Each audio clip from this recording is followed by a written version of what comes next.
Hello and welcome again to TelecomTV. My name is Martin Warwick and I'm talking with Richard Brandon, who is the Chief Marketing Officer of Intune Networks here in Dublin.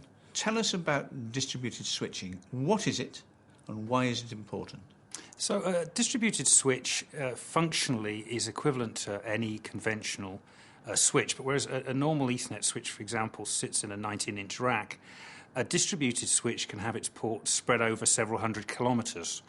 So that means it's doing two different networking functions in one domain. It's both switching packets and it's transporting packets. So potentially this is very revolutionary technology. You are a man who I think we could safely say is steeped in switching, if that's ever possible. You've worked for some very big companies around the world various times. Why have you decided to come to Intune in Dublin, which is a small start-up technology company? Well, I suppose like lots of people in the industry, I'm always turned on by cool technology. And when I looked at what Intune claimed to have done, and to be honest, I was somewhat disbelieving at first. I thought if they've got anything like this actually working, then this is something I want to be part of. And it turns out they really do have it working, and it's very exciting. How does it work? The key difference between a distributed switch and a conventional switch is that the backplane on a conventional switch is electronic. And that's fine if you're only trying to get across a 19-inch rack. But when you're trying to extend these packets hundreds of kilometres, the backplane needs to be optical. So the way that a distributed switch works is that the destination port on the switch is given, as well as a MAC address, is given a colour of light. And any transmitting port simply retunes its laser to that colour of light and sends it across the backplane. And the receiving port looks for light of the appropriate colour. So there's a couple of really critical pieces of intellectual property required to do that. One is very much non-trivial, which is that you need to be able to retune lasers at the same speed as your packets are coming into the port. In our case, that's 10 gigabits per second. It's extremely quick. And the second is that you need a mechanism to make sure that those packets don't collide with each other and that you can manage quality of service and the other sort of features you'd expect on a switch. Why is it different to any other solutions that are out there on the market at the moment? So it behaves differently in a couple of ways that really need comparing to an overall network, whereas an overall network's built of separate elements of switches connected to transport links, connected to switches and back to transport links and so on. So in a distributed switch network, the entire connectivity is available from any port to any port. So it intrinsically provides a full mesh of connectivity in exactly the same way that a LAN switch would do within a local area. So that's one fundamental difference. A second one is that the traffic through that switch is non-blocking.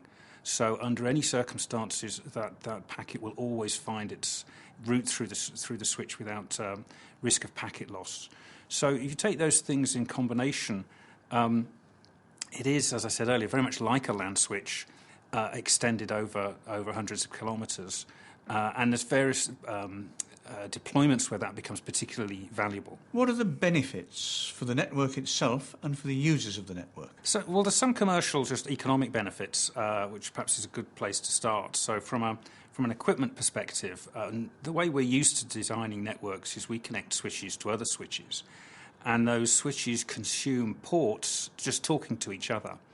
And that's how we've always built networks. It's how we built the PSTN, and it's how we built ATM and frame relay and the internet. And within a distributed switch, that concept of that internal switch port that connects to another switch port is simply not necessary, because the traffic comes in at an external port on one side of the network and exits at an external port on the other side. So we don't have to pay for a load of switch ports to interconnect our switches together. So that's the first benefit. Now, operationally, there's a few things that come out as well that are really nice. Instead of having to plan and maintain and fault find across two different domains, across switching and transport, we have a single network element that's taking care of all of that. So the operational environment becomes very simple. It takes up less space because we don't have two racks of equipment switching and transport. We have one. And it's very power efficient because switching packets at the optical level is a highly efficient way to do so.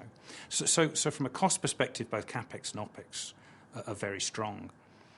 Technically, there's extra benefit coming out from the fact that we create this full mesh of non-blocking capacity that a lot of applications, particularly as we look forward to things like SDN, really like to take advantage of in the wide area in a way they haven't been able to before. Where is distributed switching being used, and what is it particularly good for? So there's probably three broad areas where we expect distributed switching to be widely deployed. The first, perhaps the biggest one, is the carriers' metro networks, where it's perfectly sized and scaled to replace the existing ROADM and transport and IP switching infrastructure that's used today. But that'll be a little while before it happens. Before that, I'd expect to see it in video-on-demand distribution networks, where there's a strong requirement for the edge of the network to talk to multiple video servers and caches. And the first and perhaps one of the most interesting applications where we're seeing it get traction is actually extending data centers and distributing data centers around networks where there's a demand and a desire to scale up networks to create a single large data center out of multiple small ones. What about the long-term impact of a combination of distributed switching and software-defined networks?